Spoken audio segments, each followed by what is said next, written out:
नमस्कार दोस्तों, कैसे हैं आप सभी। आशा करता हूं कि आप लोग अपने अपने घरों में स्वस्थ एवं सुरक्षित होंगे। आज हम इस वीडियो में जिस टॉपिक पे बात कर रहे हैं या आज इस वीडियो में हम जिस टॉपिक पे चर्चा करेंगे वो है डिफ़ॉल्ट बेल, जिसे हम चूक जमानत भी कहते हैं। 20 फरवरी 2020 बेंगलोर का एक मंच जहां पर एक लड़की को गिरफ्तार किया गया। आप बिल्कुल सही समझ रहे हैं, मैं बात कर रहा हूं अमूल्या लियोनी की। अमूल्या लियोनी का वो मामला आप सभी को याद होगा कि उस समय CAA के अगेंस्ट में उस समय भारत में बहुत सारे आंदोलन और मंच खड़े हो गए थे। वहीं एक रैली थी संविधान बचाओ, और इस संविधान बचाओ रैली में अमूल्या लियोनी ने पूरे मंच में पाकिस्तान जिंदाबाद का नारा लगाया था और उस 19 वर्षीय लड़की को वहीं गिरफ्तार कर लिया गया। इस 19 वर्षीय लड़की के विरुद्ध सेडिशन, जिसे राजद्रोह कहते हैं, की धारा 124 का भारतीय दंड संहिता का आरोप लगाया गया और उसे 14 दिन की न्यायिक हिरासत में भेज दिया गया। अब प्रश्न है कि उस वीडियो से इस मैटर का या इस सब्जेक्ट का क्या कनेक्शन है। अभी हाल में ही अमूल्या को डिफ़ॉल्ट बेल मिल गई। इस डिफ़ॉल्ट बेल के मिलने के बाद फिर CRPC की धारा 167(2) चर्चा में आ गई। इसी टॉपिक पर आज हमने इस वीडियो को बनाया है कि क्या कहता है आपका डिफ़ॉल्ट बेल। इस टॉपिक को शुरू करने के पहले हमें समझना होगा कि हमारा संविधान गिरफ्तारी को लेकर क्या कहता है, हमारी CRPC में गिरफ्तारी के क्या सिद्धांत हैं और जमानत के संबंध में CRPC में क्या प्रावधान हैं। इस वीडियो में मैं केवल आपको डिफ़ॉल्ट बेल के बारे में बताऊंगा।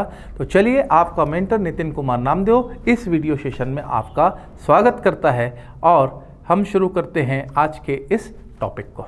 दोस्तों, आप सभी ने बेल या जमानत शब्द तो सुना होगा और आप सभी ये जानते हैं कि यदि किसी व्यक्ति को पुलिस ऑफिसर ने गिरफ्तार किया है तो उसे बेल पे ही छोड़ा जाता है। तो यहाँ बेल पर छोड़े जाने के पहले या बेल को समझने के पहले हमें अरेस्ट को समझना होगा, गिरफ्तारी को समझनी होगी। अरेस्ट या गिरफ्तारी जैसा कोई शब्द आपका CRPC में परिभाषित नहीं है, फिर भी गिरफ्तारी या अरेस्ट को लेकर बहुत सारे प्रावधान आपके CRPC में दिए गए हैं। CRPC में मुख्य रूप से जहां पर एक पुलिस ऑफिसर किसी व्यक्ति को गिरफ्तार करता है, उनमें सबसे पहले है आपका अध्याय 5, जिसमें धारा 41 से लेकर 45 तक प्रावधान किया गया है कि कब पुलिस ऑफिसर या एक सामान्य व्यक्ति जो है किसी व्यक्ति को गिरफ्तार कर सकता है।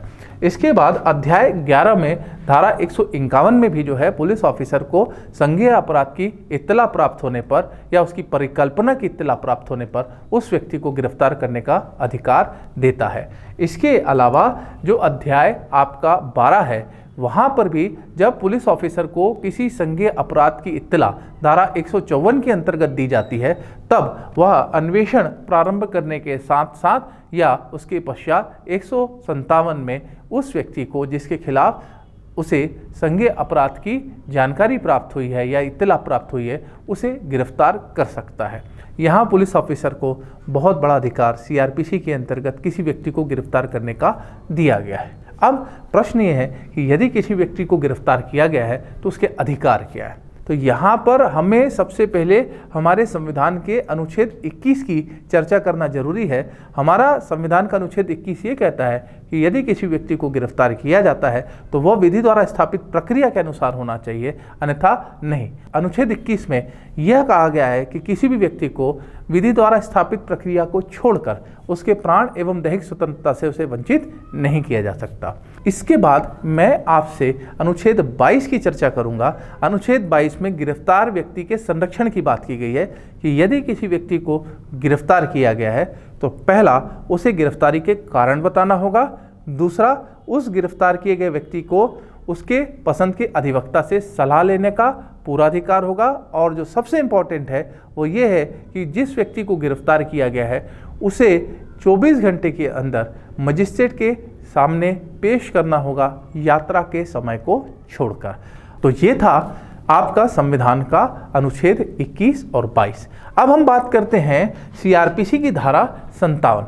सीआरपीसी की धारा 57 में यह प्रावधान दिया गया है कि यदि किसी व्यक्ति को पुलिस ने वारंट के बिना अगर गिरफ्तार किया है तो आने जाने या यात्रा के समय को छोड़कर उसे 24 घंटे के अंदर मजिस्ट्रेट के पास पेश करना होगा और मजिस्ट्रेट जो है फिर उसे अभिरक्षा में रखना चाहता है या उसे जमानत पर छोड़ना चाहता है, इसके संबंध में वो आगे की प्रक्रिया का पालन करेगा।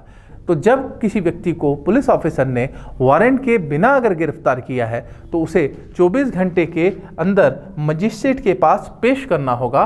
उसके बाद की जो प्रक्रिया होगी वो धारा 167 167 सीआरपीसी में बताई गई है और उस प्रोसीजर से ही हमारा बेल और डिफ़ॉल्ट बेल का मैटर शुरू होता है। तो यहाँ हमने संक्षिप्त में सीआरपीसी के अरेस्ट के कुछ प्रोविजंस को समझा है। तो अब हम समझते हैं कि बेल और डिफ़ॉल्ट बेल के संबंध में या इसके बारे में सीआरपीसी क्या कहता है। तो चलिए अब हम शुरू करते हैं डिफ़ॉल्ट बेल क्या है और डिफ़ॉल्ट बेल का मैटर कैसे हम समझ सकते हैं। इसके संबंध में मैं सबसे पहले आपको एक केस बताना चाहूँगा जिसका नाम था Rakesh Kumar Paul versus state of Assam और ये 2017 में 16 अगस्त को निर्णित हुआ सुप्रीम कोर्ट के द्वारा। और सुप्रीम कोर्ट ने फुल बेंच में यहाँ ये डिसीजन दिया कि डिफ़ॉल्ट बेल जो होता है वो एक्यूज का एब्सोल्यूट राइट है और इस मामले से सेक्शन 167 क्लास 2 में जो डिफ़ॉल्ट बेल है वो मैटर 2017 में सुप्रीम कोर्ट ने लेटेस्ट जजमेंट के रूप में आपके सामने लेट डाउन किया। तो चलिए सबसे पहले हम समझते हैं बेल के प्रोविज़न को, फिर समझते हैं हम डिफ़ॉल्ट बेल के प्रोविज़न को।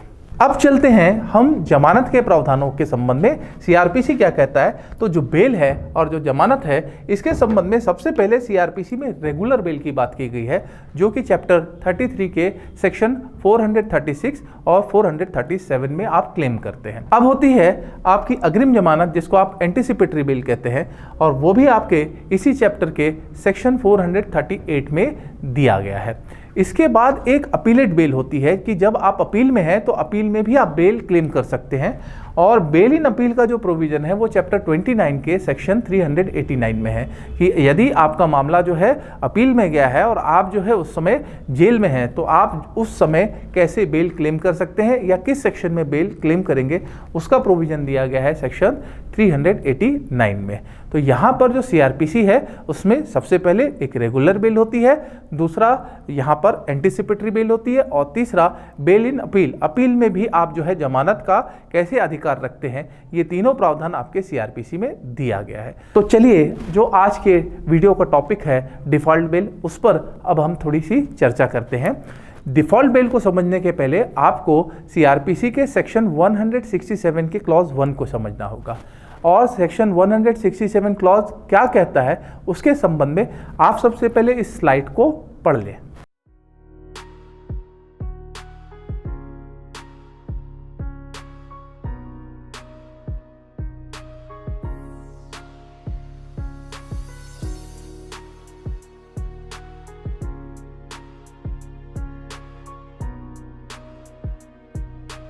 आपने स्लाइड तो पढ़ ली है, अब स्लाइड को हम समझने की कोशिश करते हैं पर इसे हम बहुत सरल शब्दों में समझने की कोशिश करते हैं। 167 क्लॉज 1 ये कहता है कि जब पुलिस ऑफिसर किसी व्यक्ति को अरेस्ट करता है और 24 घंटे के अंदर जो है इसका इन्वेस्टिगेशन पूरा नहीं कर पाता है तब वह जो है ऐसे व्यक्ति को मजिस्ट्रेट के पास भेजेगा और यहाँ पर जो है उसे अभिरक्षा के लिए वो मांग या उसको क्लेम करेगा। यहाँ जो पुलिस ऑफिसर होगा याद रखिएगा वह उपनिरीक्षक पंक्ति के नीचे का नहीं होना चाहिए और जब अभियुक्त को वहाँ भेजा जाएगा तो उसके साथ पुलिस डायरी और अन्य दस्तावेज भी न्यायालय में पेश करने होंगे उसे।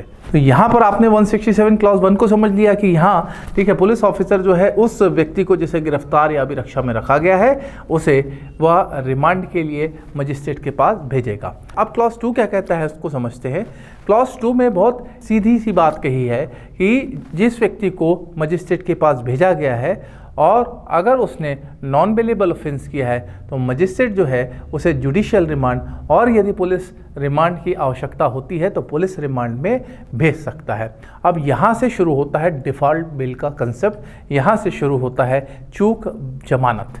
तो यहाँ अब हम समझते हैं सेक्शन 167 क्लॉज 2 क्या कह रहा है। 167 क्लॉज 2 में दो प्रोविज़न दिए गए हैं। पहला प्रोविज़न है कि यदि कोई व्यक्ति जिसे गिरफ्तार करके लाया है और उसने मृत्युदंड, आजीवन कारावास या 10 वर्ष से अन्यून किसी कारावास के अपराध के लिए उसे गिरफ्तार किया गया है, तो वहाँ पर जो है मजिस्ट्रेट उसे 90 डेज़ के लिए, 90 दिन के लिए जुडिशियल रिमांड में भेज सकता है।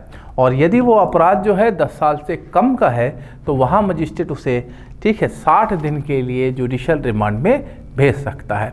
यह वो अधिकतम अवधि है जिसमें उस गिरफ्तार व्यक्ति को मजिस्ट्रेट जुडिशियल कस्टडी में भेजने का अधिकार रखता है। तो क्या इस 90 दिन और 60 दिन के बाद उसे बेल मिलेगी या नहीं मिलेगी? यहाँ आपको एक कंसेप्ट समझना होगा कि 90 दिन और 60 दिन के अंदर जो है अगर पुलिस ऑफिसर ने चालान पेश नहीं किया है तब वहाँ पर 167 क्लॉज 2 में ये भी प्रोविज़न है कि जो व्यक्ति जिसे जुडिशियल कस्टडी में रखा गया है वह अब 167 क्लॉज 2 में अपनी बेल क्लेम कर सकता है। और अगर वो जो है 167 क्लॉज 2 में अपनी बेल क्लेम करता है तो मजिस्ट्रेट को उसे बेल पर छोड़ना होगा। और यही कहलाती है आपकी डिफ़ॉल्ट बेल। डिफ़ॉल्ट बेल का सीधा कंसेप्ट ये है कि यदि पुलिस ऑफिसर ने 90 दिन या जो 60 दिन की अवधि दी गई है, इस अवधि के अंदर चालान पेश नहीं किया है और इस अवधि के बाद जो है वो चालान पेश करता है, तो 90 और 60 दिन की अवधि की समाप्ति के बाद वह मजिस्ट्रेट के पास बेल के लिए एप्लीकेशन लगा सकता है। और 167 क्लॉज 2 में जो वो बेल का एप्लीकेशन क्लेम कर रहा है इसे ही हम कहते हैं डिफ़ॉल्ट बेल। दोस्तों, आज का हमारा जो वीडियो लेक्चर है वो यहाँ समाप्त होता है। हमने आज आपको ये समझाने की कोशिश की कि डिफ़ॉल्ट बेल क्या होती है और इसको किस तरह से आप क्लेम कर सकते हैं। मैं आपका मेंटर नितिन कुमार नामदेव आपसे इजाज़त चाहूँगा। आप अपने अपने घरों में स्वस्थ रहिए, सुरक्षित रहिए और हम मिलेंगे जल्दी अपने नए वीडियो सेशन में। तब तक के लिए धन्यवाद।